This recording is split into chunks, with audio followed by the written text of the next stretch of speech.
Hello students, आज हम Coulomb's law discuss करेंगे। तो कूलम्स लॉ डिस्कस करने से पहले आपको सबसे पहले चार्जेस को समझना ज़रूरी है, क्योंकि ये चार्जेस के दरमियान फोर्सेस पे एक लॉ है जिसे कूलम्स लॉ कहते हैं। चार्ज एक इंट्रिंसिक प्रॉपर्टी है।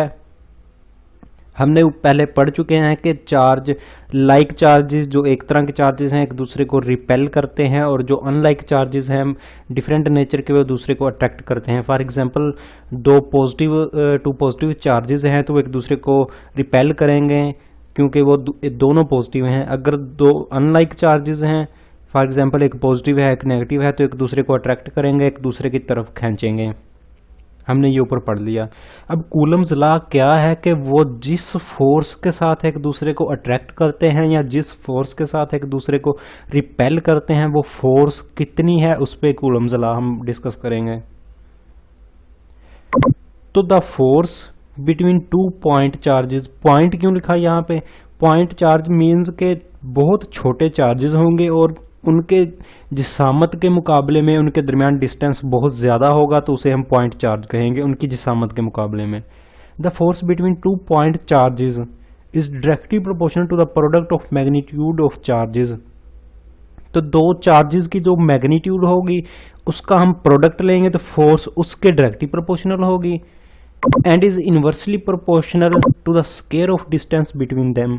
और जो उन दोनों चार्जेस के दरमियान डिस्टेंस होगा उसका स्क्वायर लेंगे तो उसके इनवर्सली प्रोपोर्शनल होगी फोर्स जिससे वो एक दूसरे को अट्रैक्ट करते हैं या जिससे वो एक दूसरे को रिपेल करते हैं। दो कंडीशंस बन गई हमारे पास कि जो फोर्स है वो उनके चार्जेस के मैग्नीट्यूड के प्रोडक्ट के डायरेक्टली प्रोपोर्शनल है। फॉर एग्जांपल टू चार्जेस हैं हमारे पास, जैसा कि नीचे डायग्राम में है Q1 एंड Q2, ये दोनों इनकी मैग्नीट्यूड है। हमने पढ़ा उनके प्रोडक्ट के डायरेक्टली प्रोपोर्शनल है। प्रोडक्ट मीन उनके हासिल ज़रब के Q1 cross Q2, F is directly proportional to Q1 cross Q2, उनके प्रोडक्ट के मैग्नीट्यूड के डायरेक्टली प्रोपोर्शनल है, सॉरी मैग्नीट्यूड के प्रोडक्ट के डायरेक्टली प्रोपोर्शनल है।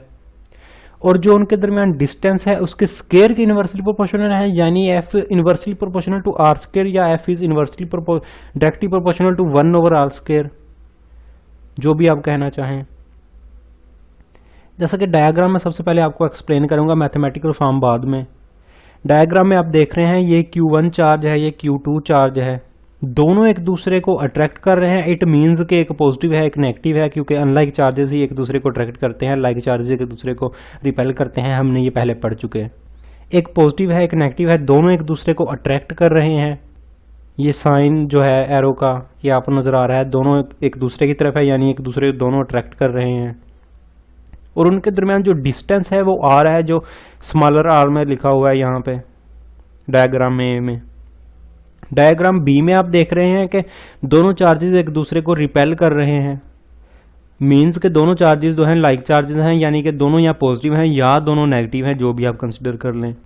तो उनके दरमियान जो डिस्टेंस है वो आर है।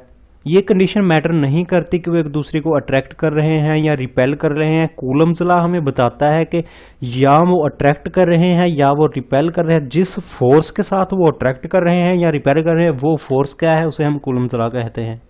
तो मैथमेटिकल फॉर्म हमने उसी डेफिनेशन से मैथमेटिकल फॉर्म उसे याद करने की जरूरत ही नहीं है आपको। क्या है? लेट टू पॉइंट चार्जेस, हमने जैसा ऊपर डायग्राम मैंने आपको दिखाई कि दो चार्जेस हमने कंसिडर किए Q1 and Q2 are separated by distance R, कि उनके दरमियान डिस्टेंस R है या डिस्टेंस R से एक दूसरे से अलग हैं। तो कूलम्स लॉ के मुताबिक हमने पढ़ा कि जो फोर्स होगी वो डायरेक्टली प्रोपोर्शनल होगी दोनों चार्जेस के मैग्नीट्यूड के प्रोडक्ट के। दोनों चार्जेस का प्रोडक्ट हमने लिया Q1 Q2 और F is directly proportional to Q1 Q2, उनका प्रोडक्ट ले लिया और फोर्स उसके डायरेक्टली प्रोपोर्शनल है।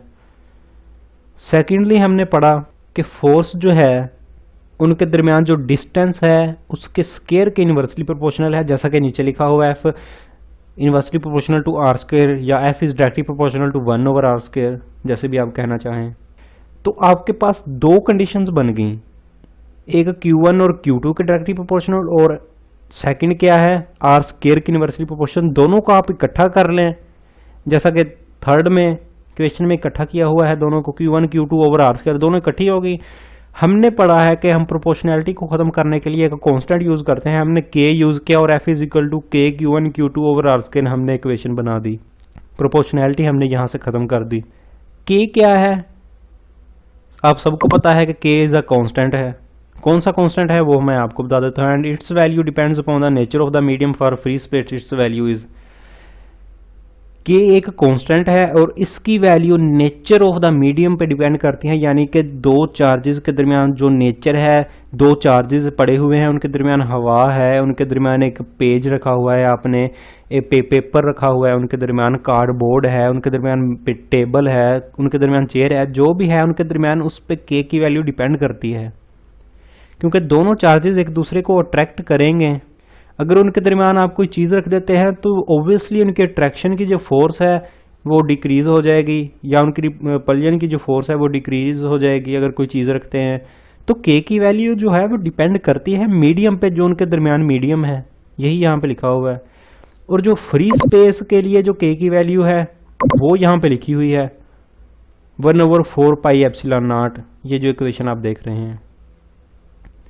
अब k इज इक्वल टू 1/4 से भी आप सब वाकिफ हैं कि कांस्टेंट है, पाई भी एक कांस्टेंट है, एप्सिलॉन नॉट एक नई चीज है। तो एप्सिलॉन नॉट क्या है? ये परमिटिविटी ऑफ फ्री स्पेस है। परमिटिविटी लफ्ज कहाँ से निकला? परमिट से निकला, यानी कि कोई स्पेस, कोई जिस्म, कोई मटेरियल, उन्हें दोनों चार्जेस को कितनी परमिट देता है, उनको कितनी इजाज़त देता है कि वो एक दूसरे को अट्रैक्ट कर सकें या रिपेल कर सकें, उसे हम परमिटिविटी कहते हैं। इसे एप्सिलॉन नॉट से ज़ाहिर करते हैं। फ्री स्पेस के लिए इसकी वैल्यू यहाँ पे लिखी हुई है कि जो फ्री स्पेस है उसकी वैल्यू इतनी है, और जो डिफरेंट मीडियम होंगे उनकी परमिटिविटी जो है वो डिफरेंट होगी, यानी कि वो मीडियम कितना परमिट करते हैं, कितने उन्हें इजाज़त देते हैं चार्जेस को वो एक दूसरे को अट्रैक्ट कर सकें या रिपेल कर सकें। जैसा कि मैंने आपको ऊपर बताया कि अगर उनके दरमियान कोई चीज़ रख देंगे तो ओबियसली उनकी फोर्स कम हो जाएगी अट्रैक्शन की या रिपल्जन की। तो फ्री स्पेस की परमिटिविटी 8.85 क्रॉस 10⁻⁻12 कूलम स्क्वायर आ गया। आप इसके यूनिट्स देख लें। पुटिंग दिस वैल्यू इन के, अब k में क्या था कि k में 1/4 कांस्टेंट है। पाई हम जानते हैं, पाई की वैल्यू 3.14, पाई की वैल्यू 3.14 ही नहीं होती, पाई की वैल्यू जो है और भी आगे है पॉइंट्स के आगे, लेकिन हम इसे राउंड करके 3.14 लिखते हैं तो हम 3.14 ही यूज़ करेंगे फिजिक्स में। 4 आ गया 3.14 पाई। और एप्सिलॉन नॉट की वैल्यू नहीं हमें पता था, वो नीचे हमने लिख दी कि जो परमिटिविटी ऑफ फ्री स्पेस है इसे परमिटिविटी कहते हैं, और परमिटिविटी जो फ्री स्पेस है उसकी वैल्यू 8.85 क्रॉस 10⁻⁻12 कूलम स्क्वायर। अब इसकी वैल्यू तीनों हम इसमें पुट करेंगे तो जो हमारे पास k की वैल्यू आई 9 क्रॉस 10⁻9 न्यूटन मीटर स्क्वायर, जैसा कि आप देख रहे हैं। यूनिट्स, अब आप इसका थोड़ा सा गौर करें कि यूनिट्स जो हैं वो चेंज हो गए हैं, यूनिट्स की पावर चेंज हो गई है। कैसे कि k की जो वैल्यू थी, जो परमिटिविटी ऑफ फ्री स्पेस थी, उसके जो यूनिट्स थे, उसके कूलम का स्क्वायर था, न्यूटन की पावर -1 थी और मीटर की पावर -2 थी। अब आप देख रहे हैं कि न्यूटन का जब जो -1 था वो +1 हो गया, मीटर जो -2 था वो +2 हो गया, और कूलम जो +2 था वो -2 हो गया। उसकी रीज़न क्या है कि जो k जो है वो डिनोमिनेटर में था। डिनोमिनेटर से जब तमाम फैक्टर्स ऊपर जाएंगे तो उनकी पावर सबकी चेंज हो जाएगी। तो यूनिट्स आप इस तरह याद कर लें, एक यूनिट्स याद कर लें, दूसरे को आपको वैसे ही याद हो गए। तो k आपके सामने ये आ गया।